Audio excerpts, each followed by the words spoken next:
खाटू श्याम जी का मंदिर शिखर राजस्थान में स्थित है। खाटू श्याम मंदिर का इतिहास बहुत ही पुराना है।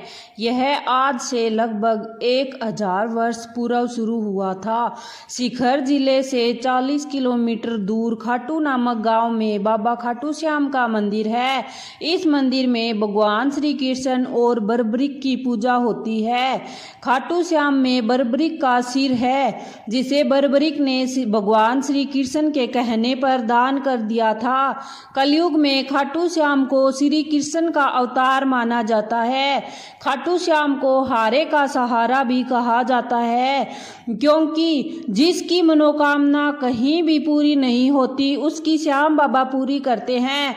इस वीडियो में हम आपको खाटू श्याम की कहानी, कथा और इतिहास और खाटू श्याम का मंदिर कहाँ स्थित है, इसकी पूरी जानकारी देंगे। खाटू श्याम का इतिहास महाभारत काल से है।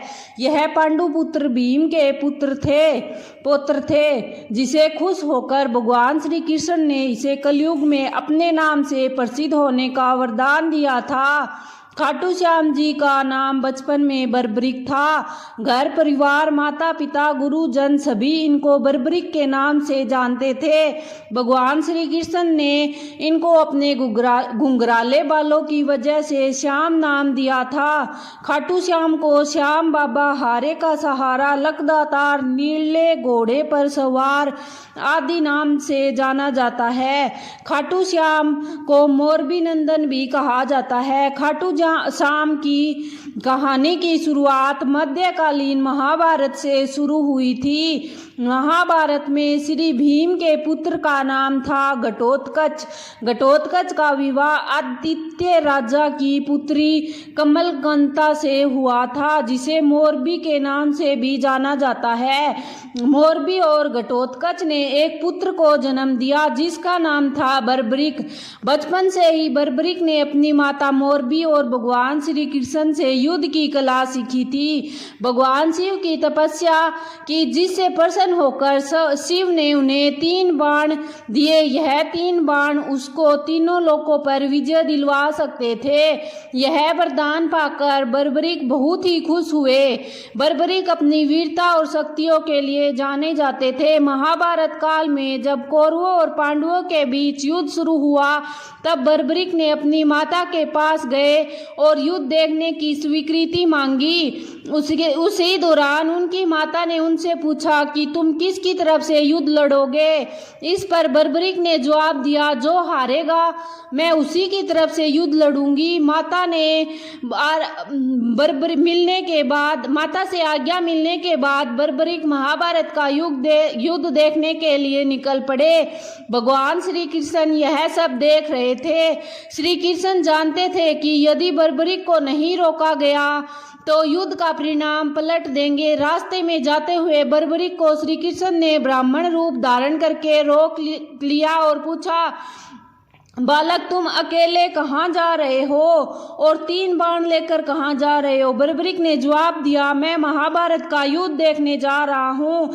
इस युद्ध में जो हारेगा मैं उसी का साथ दूंगा। उपहास पूर्वक श्री कृष्ण ने कहा, सिर्फ 3 बाण के सहारे ही तुम युद्ध लड़ने जा रहे हो, इसे तो 3 सैनिक भी नहीं मरेंगे। तब बर्बरिक ने कहा, ब्राह्मण यह कोई साधारण बाण नहीं है।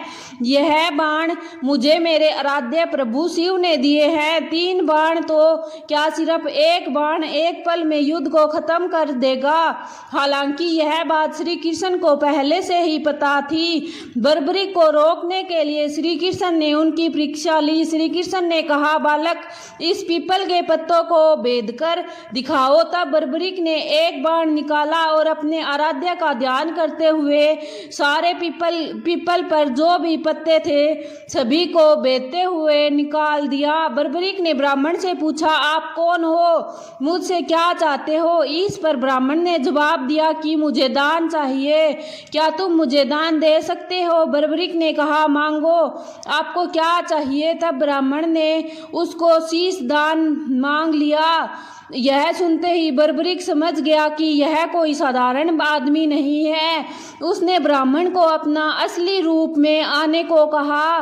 तब भगवान श्री कृष्ण ने अपने असली रूप में बर्बरीक को दर्शन दिए और अपने गुरु को सामने पाकर बर्बरीक धन्य हो गया।